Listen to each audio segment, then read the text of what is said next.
Oh, hello everyone. My name is Malik, and today I'm going to give you some reasons why you should debate and how you can win debates. And so, a little bit background about who I am. My name is Malik. I'm the author of several books. I am also an opinion writer at Bonnie Bulletin. I'm also a blogger, and basically, I do lots and lots of stuff. And I attribute some of the successes that I've attained through the debates that I've participated in the past, both at my college level in Maktab Duli, and back in Brunei, and as well as the LSE debate club. And so all these debates has really played a role in building myself up and building confidence and my ability to make a case and making an impact. And this is something that I highly recommend any aspiring leaders to engage in, to debate. And whilst you may not be perfect in debating the first time around, well, you'll improve with practice and with some of the tips that I'm going to share here today with you. Then at least you can have a very good start. So let's see. Let me share like 5 tips on how you can win debates. The first tip is to ensure that whenever you're in a competition, in any debate competition, you are there to win. And winning requires you to have a mindset where you have to really improve yourself and to practice and to have that spirit to basically win. And there's no half measures that you can take here, because like in debates, it's sometimes a very slim chance you can win, in a very slim chance you can lose. And so have that mindset where you are there to win. And sometimes like this idea may be controversial, but if you look at life is a big competition. That's how you win, of course fairly, and as long as you are civil in the way you promote your own discourse or proposing your idea. And the second bit is a tip that you can utilize in winning debates is to have one central big idea which you can push and hammer every time when you press your points.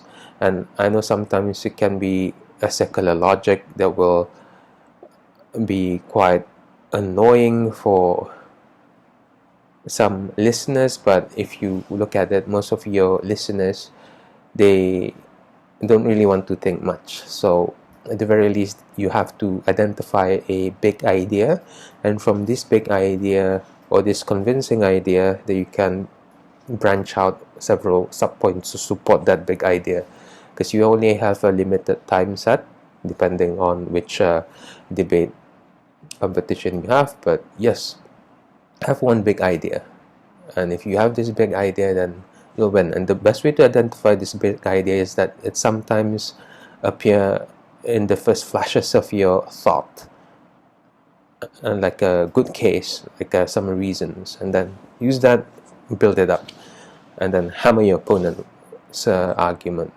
against them. The third bit is in terms of the deployment of rhetoric. This entails you to be extremely enthusiastic in the way how you deliver your idea, and that means that you have to really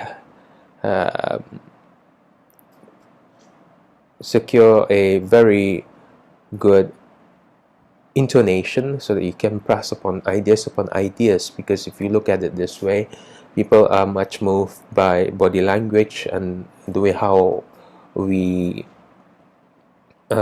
speak, and so that rhetoric and will be quite crucial, especially in moving the emotions of people towards the cause that you want them to move towards. So yes, having good rhetoric will be quite key. The fourth bit is in terms of the utilization of logos or logic. So much as 1 + 1 = 2, you must make sure that your idea can be extremely simple to understand and to follow.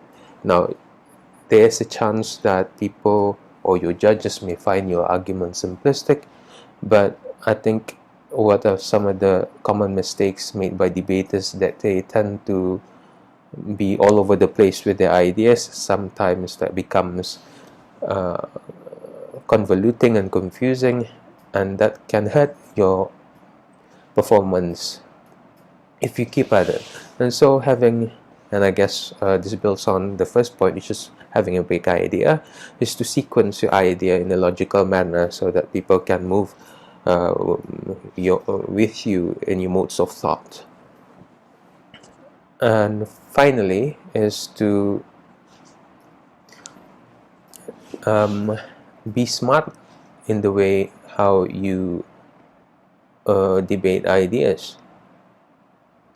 Okay, maybe not smart, but dress well, because your impression with your judges and the people around you will have a huge impact in the way how they perceive you, either as a professional or what. So yeah, I mean, the final point is that just simply dress well, and that's the basic part of it. Sometimes I see debaters around, they just wear all these simple t-shirts and whatever, and that kind of really hurt their performance. So if you're a guy or a woman, then invest in a good suit or a good professional attire which you can use around with you, especially when you're in a very big debate competition, one which is quite formal and one which is quite public. If it's within the school compounds, then it's fine, you can just wear whatever, at the university compound, whatever. But yeah, make sure that you dress well when the occasion arises. Yeah, dress smart. So overall, these are some of the reasons why and how you can debate. So I hope it can really help you in your journey in the art of debate. Thank you.